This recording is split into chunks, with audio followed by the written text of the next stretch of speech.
Hey, welcome back to another video of how to use basics. In this video, we are going to learn how to change theme in a BitPay Wallet application.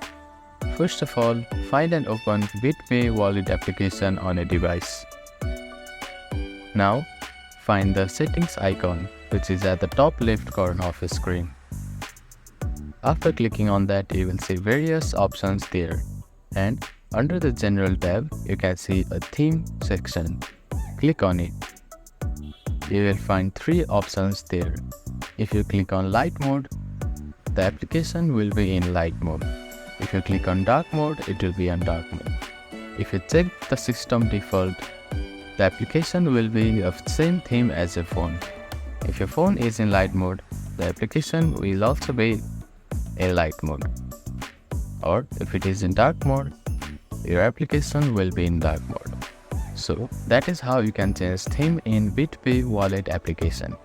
Thank you for watching this video. Please don't forget to like, share and subscribe to our channel and comment down if you have any queries.